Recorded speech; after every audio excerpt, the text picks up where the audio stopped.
Hello বেচালার্স, আসসালামু আলাইকুম। কেমন আছেন সবাই? আশা করি ভালো আছেন। চলে এলাম আরও একটি রেসিপি নিয়ে। আজকে দেখাবো শীতকালীন সবজি সিম এবং আলু দিয়ে কিভাবে পুঁটি মাছ রান্না করবেন।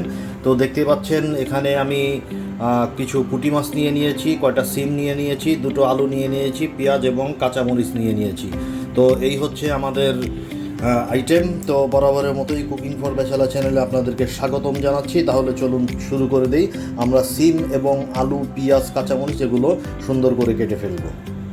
তো বন্ধুরা দেখতে পাচ্ছেন আমি তরকারিগুলো ঠিক এভাবে কেটে নিয়েছি, পেঁয়াজ এবং কাঁচামরিচগুলো ঠিক এভাবে কেটে নিয়েছি। তো এটা দিয়ে এখন শুরু করব। তো এখানে দেখতে পাচ্ছেন আমি পুঁটি মাছগুলো হলুদ এবং মরিচ দিয়ে মেখে রেখেছিলাম। তো এই মাছগুলোর সাথে ভেজে নেব। তো বন্ধুরা আমি কড়াই বসিয়ে দিয়ে দিচ্ছি। এখন যেটা করব, এখানে আমি তেল দিয়ে দিলাম। তেলটা গরম হয়ে এলে আমি মাছগুলো ভেজে নেব। আমরা একটু অপেক্ষা করি তেলটা গরম হওয়ার জন্য। তো বন্ধুরা তেলটা গরম হয়ে গেছে, আমি মাছগুলো দিয়ে দিচ্ছি।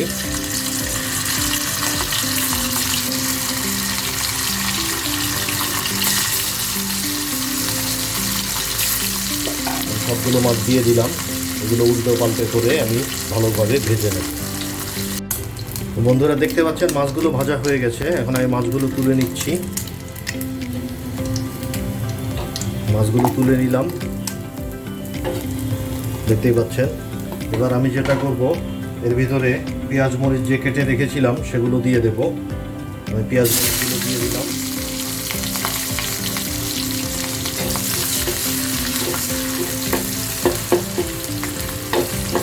এবার এগুলো হালকা বাদামি হয়ে আসলে তার ভিতরে আমি মশলা অ্যাড করে দেব। তো বন্ধুরা আমার পেঁয়াজ মরিচটা বাদামি হয়ে এসছে। আমি এখন যেটা করব, এটাতে হলুদের গুঁড়ি দিয়ে দিচ্ছি, দেখতে পাচ্ছেন। তারপরে দিয়ে দিলাম মরিচের গুঁড়ি স্বাদ মতো। তারপরে দিয়ে দিলাম 1/2 টেবিল চা চামচ পরিমাণ ধনিয়ার গুঁড়ি। তার সাথে আরও দিয়ে দিচ্ছি 1/4 টেবিল চা চামচ পরিমাণ জিরার গুঁড়ি। এর সাথে দিয়ে দিচ্ছি 1 টেবিল চা চামচ পরিমাণ আদা রসুন বাটা এবং সর্বশেষে দিয়ে দিচ্ছি 1 টেবিল চা চামচ পরিমাণ লবণ। ইচ্ছে করলে পরে আরও অ্যাড করা যাবে। এবার এটাকে আমি ভালোভাবে নেড়ে চেড়ে দেব এবং এর সাথে সামান্য পরিমাণ আমি পানি অ্যাড করে দিচ্ছি। মশলাটাকে এখন আমি ভালোভাবে কষিয়ে নেব।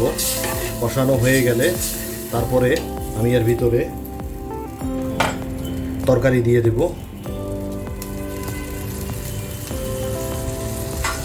আমরা এখন যেটা করব সেটা হচ্ছে মশলাটাকে কিছুক্ষণ ঢেকে রাখবো। তো বন্ধুরা দেখি মশলাগুলো কষানো হয়েছে কিনা। দেখতে পাচ্ছেন মশলা কষানো হয়ে গেছে। এখন আমি যেটা করব, এর ভিতরে তরকারিগুলো দিয়ে দেব। আমি তরকারিগুলো দিয়ে দিলাম। এবার আমি যেটা করব, এটাকে খুব ভালোভাবে নেড়ে চেড়ে দেবো। নেড়ে চেড়ে মিক্স করে দেব। মিক্স করে তরকারিটা আমি ভালোভাবে কষিয়ে নেব। তরকারি কষানো হয়ে গেলে তারপরে আমি এর ভিতরে ঝোল দিয়ে দেব। ততক্ষণ পর্যন্ত একটু অপেক্ষা করি। তো বন্ধুরা দেখি তরকারিটা কষানো হয়েছে কিনা। হয়ে গেছে। এখন এর ভিতরে আমি ঝোল দিয়ে দিলাম। ঝোল দেওয়া শেষ। এবার এটাকে একটু নেড়ে চেড়ে আমি তরকারিটা হওয়ার জন্য 15 মিনিট রেখে দেব। এই অবস্থায় আমি ঢেকে দিলাম। ফিরছি 15 মিনিট পর। তো বন্ধুরা দেখি আমাদের তরকারির এখন কি অবস্থা। দেখতে পাচ্ছি তরকারিটা হয়ে গেছে। এখন আমি যেটা করবো, এর ভিতরে ভেজে রাখা মাছগুলো দিয়ে দেব। এই মাছগুলো এক এক করে সব দিয়ে দিলাম। এভাবে রাখার পর আমি এটাকে আরও 5 মিনিট রান্না করে নেব। তো ফিরছি 5 মিনিট পর। বন্ধুরা ফিরে এলাম 5 মিনিট পর। দেখি এখন কি অবস্থা। দেখতেই পাচ্ছেন তরকারিটা হয়ে গেছে। তো এই হচ্ছে আমাদের সিম দিয়ে পুঁটি মাছ এবং আলু দিয়ে তরকারি, দেখতেই পাচ্ছেন। তো আজকে এ পর্যন্তই। তো যাওয়ার আগে একটা কথা বলি, চ্যানেলটি অবশ্যই সবাই সাবস্ক্রাইব করে নেবেন এবং পাশে থাকা বেল আইকনটি প্রেস করে দেবেন। দেখি সামনে নতুন কী নিয়ে আসা যায়। ততদিন পর্যন্ত সবাই ভালো থাকুন। ধন্যবাদ।